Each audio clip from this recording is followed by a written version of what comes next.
Banking వ్యవస్థలో కూడా చాలా వరకు మార్పులు వచ్చాయి కనిపిస్తున్నాయని చెప్పి అంటున్నారు. గతంలోలాగా ఎడాపెడా లోన్స్ ఇవ్వటం లేదండి. సో ఇప్పుడు చాలా ప్రాజెక్టులు కంపెనీకి ఉన్న గుడ్ విల్ అన్ని చూసిన తర్వాతే వాళ్ళు ముందుకెళ్తున్నారని చెప్పి విన్నాము. దాని ఎఫెక్ట్ ఎంతవరకు ఉంది మార్కెట్లో? చూడండి, ఒకప్పుడు మ్యానిపులేషన్ జరిగి చాలా లోన్స్ కూడా ఇచ్చేసారండి.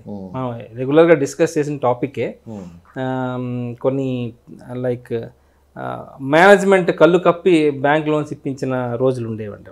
ఇప్పుడు అట్లా లేదు. ఇప్పుడు ప్రతి ఫినాన్షియల్ సెక్టర్లో ఆడిట్ అనేది చాలా ప్లేయింగ్ అ మేజర్ రోల్ అండి. ఎవ్రీ క్వార్టర్ ఆడిట్ అవుతుంది. అంత ఈజీగా ఇప్పుడు ఒక బ్రాంచ్ మేనేజరు, ఒక చీఫ్ మేనేజర్ నేను ఒక లోన్ శాంక్షన్ చేస్తున్నానంటే ఆ things to do, things not to do అనే పాయింట్స్ అన్నీ నేను చూసుకొని పర్వాలేదు ఈ ప్రాపర్టీ లీగల్గా క్లియర్గా ఉంది, కొనుక్కునేవాడు ప్రొఫైల్ బాగుంది అంటేనే ఇస్తున్నారండి. రిజెక్షన్స్ ఎక్కువ ఉన్నాయి ఇప్పుడు. ఒకప్పుడు అప్రూవల్స్ ఎక్కువ ఉండేది, ఇప్పుడు రిజెక్షన్స్ ఎక్కువ ఉన్నాయండి. సార్ మీరు ఏమనుకోకపోతే ఒకటి అడుగుతాను. చెప్పండి. షర్టు మార్చినంత ఈజీగా కంపెనీలు మారుస్తూ ఉంటారు మార్కెటింగ్ పీపుల్. ఫస్ట్ ఇప్పుడు ఒక కంపెనీలో నేను ఉన్నాను అనుకోండి, నాకన్నా పెద్ద కంపెనీ లేదు, నాకన్నా గొప్ప కంపెనీ లేదు, నాకన్నా జెన్యూన్ ప్రోడక్ట్ లేదని చెప్పి చెప్తారు. సరిగ్గా వాళ్ళు మళ్ళీ ఒక 3-4 months తర్వాత పలకరిస్తే వేరే కంపెనీలో ఉంటారు, కట్ చేస్తారు. అవునండి. అసలు లేదు, మళ్ళీ ఏమంటారు, సేమ్ యాస్టీస్ ఇదే రాగం అక్కడ పలుకుతూ ఉంటారు. అంతే. మీరు చూడండి, ఫస్ట్ ఎనీహౌ ఒక అడిగాను, మీకు అర్థమైందా? నాకు అర్థమైందండి. మనం పర్సన్ని చూస్తున్నాం కదండి, ఒక పర్సన్తో మనం ఇంటరాక్ట్ చూస్తున్నామా, ప్రాపర్టీని చూస్తున్నామా, పబ్లిక్ కంపెనీ అండి, మనం కంపెనీని చూడాలి. ఓకే, మీరు చెప్పినట్టుగా ఎంప్లాయీ ఈరోజు ఇక్కడ ఉండొచ్చు, రేపు వేరే కంపెనీలో ఉండొచ్చు, బట్ కంపెనీ అయితే ఉంటుంది కదండి. కంపెనీ అక్కడే ఉంటుంది, అదే మేనేజ్మెంట్ ఉంటుంది. ఫస్ట్ కంపెనీని అనలైజ్ చేయండి. ఏ కంపెనీలో మీరు ఇన్వెస్ట్ చేస్తున్నారో చూసుకోండి. మార్కెటింగ్ పర్సన్ 100 చెప్తారు. వ్యక్తిని చూసుకుంటున్నారా, కంపెనీని చూసుకుంటున్నారు? ఒకప్పుడు వ్యక్తిని చూసి కొనారండి, ఈ రోజైతే నా సజెషన్ కంపెనీని చూసే కొనమంటానండి. మీరు అడిగిన క్వశ్చన్ 100% పర్ఫెక్ట్ క్వశ్చన్ అండి.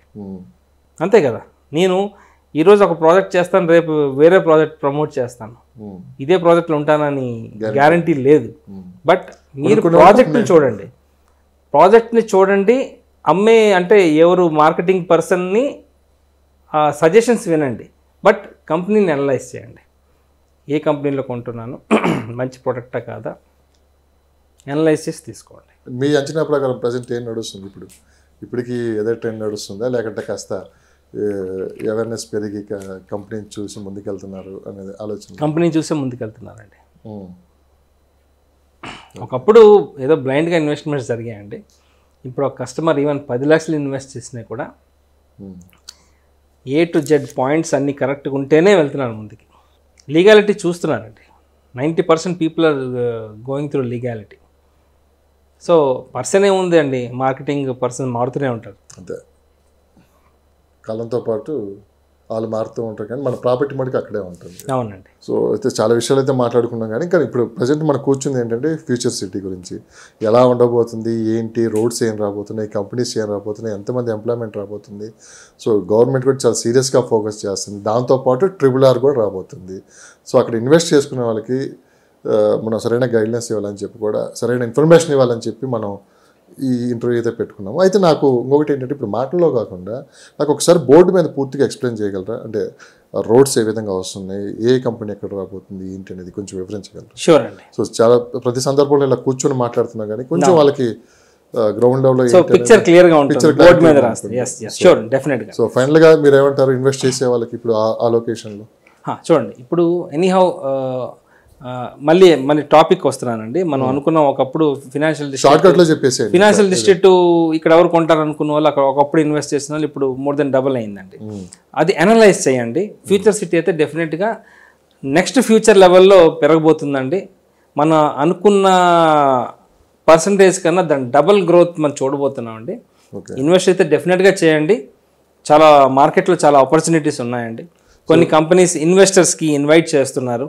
అంటే ఇన్వెస్టర్స్కి ముందే హాఫ్ రేట్లో ఇస్తున్నారండి. అంటే ఇన్వెస్టర్ అంటే 100-200 గజాలు కాదండి, మినిమం 500-1000 గజాలు కొనుక్కున్న వాళ్ళకి ఎక్కువ బెనిఫిట్స్ ఇస్తున్నారండి. చూడండి, మీరు ఫస్ట్ నేను చెప్పేది ఏంటంటే ల్యాండ్ కంపెనీ పేరు మీద రిజిస్టర్ అయ్యి ఉందా లేదా ఫస్ట్ చూసుకోండి. నెక్స్ట్ ఓకే అనుకుంటే అప్రూవల్స్ చూసి ముందుకు వెళ్ళండి.